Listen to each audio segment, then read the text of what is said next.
지금까지도 도무지 풀리지 않는 해결하기 어려운 문제. 바로 닭이 먼저냐 아니면 달걀이 먼저냐에 대한 고민.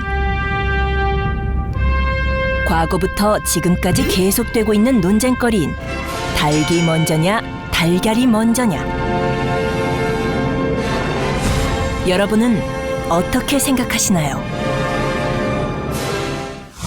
고대 철학자에게 이 의문은 생명과 이 세계가 어떻게 시작되었는가 하는 그런 의문에서 비롯되는데요. 여러분은 어떻게 생각하십니까? 저는 조금 재미난 대답을 해드리려고 하는데요. 닭이 먼저냐, 달걀이 먼저냐? 저는 단백질이 먼저라고 생각합니다. 네? 단백질이요? 2010년 닭이 먼저다라고 정의를 내린 한 연구팀에서는 닭의 난소에 들어있는 오보클레디딘 17이라는 단백질이 탄산칼슘 입자에 달라붙어서 결정체 형성에 촉매 역할을 한다고 발표했는데요. 좀 어렵죠?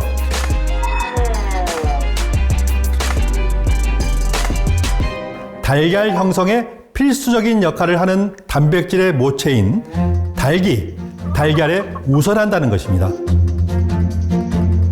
달걀이 먼저다라고 하는 이들 역시 달걀의 주 구성 성분이 단백질이라는 것에 있어서는 반박할 수 없을 것입니다. 그렇다면 닭이 먼저냐, 달걀이 먼저냐에 대한 대답, 단백질이 먼저다 이렇게 말할 수도 있겠죠.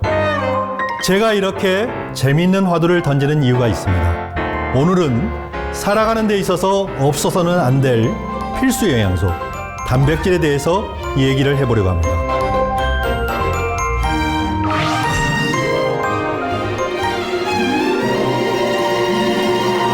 단백질을 보충하기 위해 가장 손쉽게 먹을 수 있는 식재료, 바로 달걀인데요. 단백질의 단은 달걀을 말하는 것으로, 즉 단백은 달걀의 흰자, 남백을 가리킵니다. 달걀이 부화해서 병아리가 될 때 날개나 발톱, 피부나 눈알 등 다양한 구조가 생성되는데요.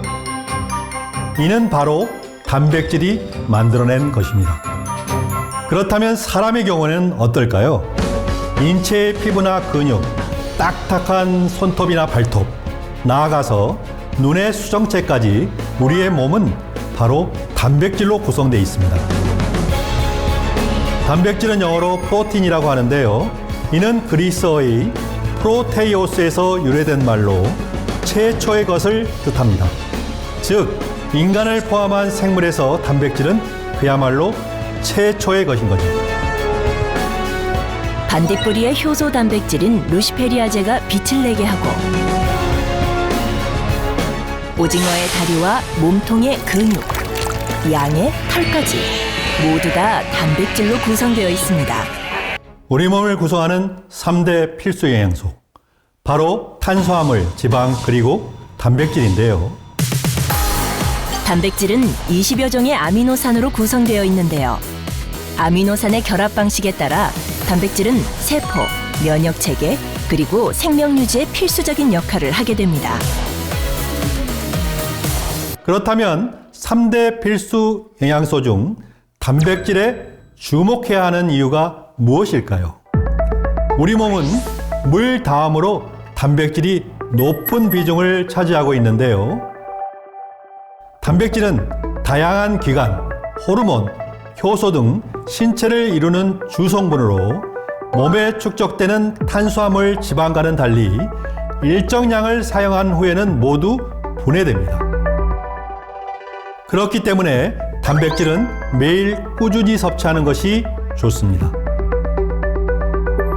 식품으로 단백질을 섭취할 경우 일일 권장량을 채우려면 약 2인분의 소고기, 5토막 정도의 생선 등 꽤 많은 양을 섭취해야 합니다.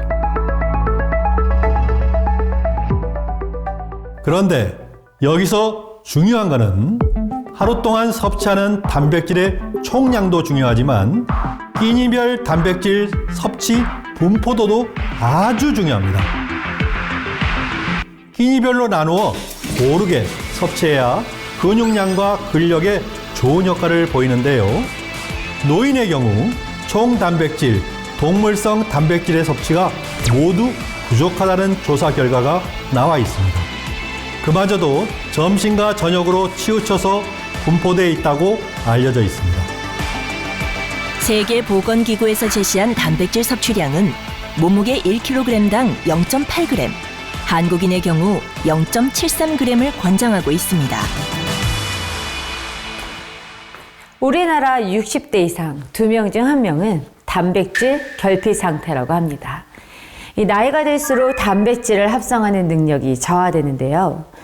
우리 몸은 하루 300g의 단백질을 분해하고 합성하는데 단백질 섭취가 부족하게 되면 근육에 저장한 단백질을 사용하기 때문에 근육 감소로 이어질 수 있습니다. 단백질 결핍으로 인한 근육 감소로 일상생활에서 고통받고 있다는 사람들. 고령화 시대에 그 수는 점점 더 늘어나고 있습니다. 집에서 나오다가 갑자기 주저앉아서 못 걸었죠, 한동안. 근 감소증으로 인해 허벅지의 근육량이 눈에 띄게 줄었습니다. 굳어져 있는 근육을 이완시켜 준 다음에 재활 운동을 통해서 근력 향상을 목표로 치료가 진행되게 돼요. 굳어진 근육을 펴는 곳조차 고통스러운 모습입니다.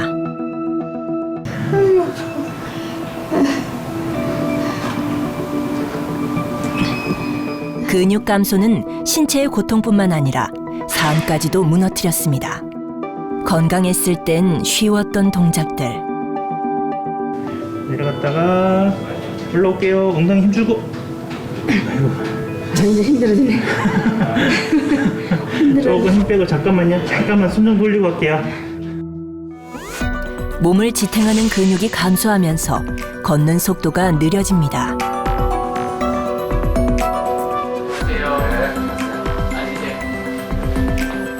입원하시고 나서 좀 다리는 어떠세요? 좀 나아진 것 같은데요. 그래도 다리에 힘이 좀 안 가고 계단 오를 때 조금 힘들어요. 굵기 한번 확인해 볼게요. 그래서 이렇게 해서 가장 굵은 부분 확인해 볼게요. 누구나 쉽게 근육 감소를 확인할 수 있는 방법.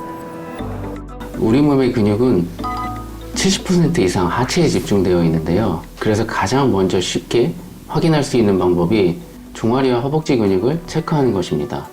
간단하게 확인할 수 있는데요. 엄지와 검지로 손가락 링을 만들어 종아리의 가장 굵은 부분과 비교하는 것입니다. 양손을 모아 엄지와 검지를 맞대어 원 모양을 만듭니다.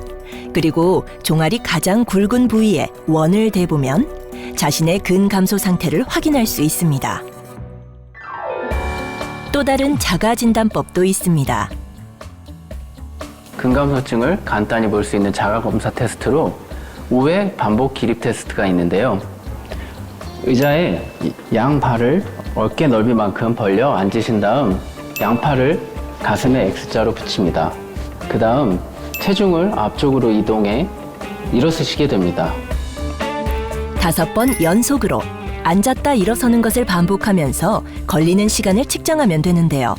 60세 이상의 경우 12초 이상 걸린다면 낙상의 위험에 노출될 확률이 높습니다.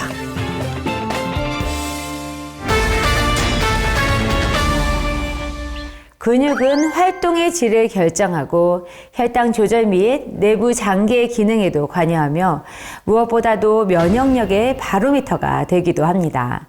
과거에는 근 감소가 노화로 인한 자연스러운 현상으로만 생각이 됐는데요. 하지만 최근에는 다양한 질환의 요인으로 손꼽히면서 그 심각성이 인정되어 2016년 세계보건기구 WHO에서 질병으로 인정되었습니다. 우리나라에서도 2021년 질병으로 인정되었고요.